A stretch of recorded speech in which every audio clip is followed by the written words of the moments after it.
Hello friends, যখন আমরা মথুরা বৃন্দাবনে গিয়েছিলাম তখনই জানো ভালো করে আমাদের মাসিদের ঘরে গিয়েছিলাম। মাসিদের ঘর থেকে সেখান থেকে আমাদের দিল্লিতে যেতে হয়েছিল এবং দিল্লি থেকে ট্রেন চেপে আমাদের মথুরা জংশনে নামতে হয়েছিল।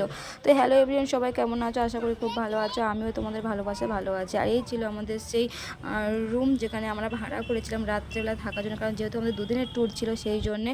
তো দেখো আমাদের সন্ধ্যাবেলায় কিন্তু রাত্রে ডিনারের জন্য ডিনার এসে গেছে। তো আমরা সবাই মিলে দেখো আড্ডা মারতে মারতে বসে খেয়ে নিলাম। আর সকালবেলা উঠে আমরা সবাই মিলে রেডি হয়ে রেডি গো হয়ে, যেহেতু আমাদের বৃন্দাবনে এসে বৃন্দাবনে পুরো আমাদের ঘুরে দেখতে হবে, তো সেই জন্য আমরা সবাই ফ্রেশ হয়ে বেরিয়ে গেলাম তো বৃন্দাবনে যাওয়ার উদ্দেশ্যে। আর আমি নেক্সট ভিডিওতে দেখিয়ে দেবো, কারণ ব্লগটা অনেক বড় হয়ে যাবে, তাই আমি পুরোটাই বানাতে পারলাম না। জাস্ট একটু বৃন্দাবন শুধু বলরাম মন্দিরটা আমি তুলে ধরলাম। নেক্সট ভিডিও আমি বৃন্দাবনে কোথায় কোথায় গেছিলাম, নিধিবন বাকি আছে, প্রেম মন্দির বাকি আছে, আমি সব কিছু তোমাদেরকে দেখাবো।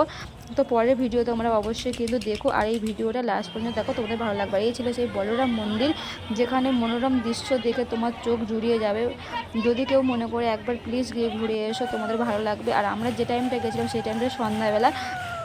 দেখো অলরেডি সন্ধ্যার আরতি চলছে, সবাই নাম সংকীর্তন করছে, আমরাও দেখলাম, নাম সংকীর্তন শুনলাম এবং সন্ধ্যার আরতিও দেখলাম। সত্যি গিয়ে জীবন মন পুরো একদম জুড়িয়ে গেল, যে ভগবানের কাছে এসে দর্শন পেয়েছি, এটাই আমার সব থেকে হয়তো কপালে ছিল তার জন্যে। আর এই বৃন্দাবনে দেখো যে বলরাম মন্দিরের যে মেন রাধা কৃষ্ণ তোমাদেরকে দেখাবো, একটু দাঁড়াও। তো দেখো তোমরা প্রথমে দেখো কত সুন্দরভাবে মানুষজন কতভাবে মন উজাড় করে সংকীর্তন করছে, যদি দেখার মতো বিষয়। আর এই ছিল সেই বলরাম মন্দিরের যে মেন আমার রাধা মাধব দেখো, তোমাদের মন পুরো জুড়িয়ে যাবে। এই ছিল সেই রাধা মাধব এবং বলরাম মন্দিরের যে মন্দিরের মেন গেট, এটাই ছিল সেই মেন গেট। আর এই ছিল বলরাম মন্দিরের পুরো ভিডিও। আর এই হলো আমাদের ফুল ভিডিও। টাটা বলো।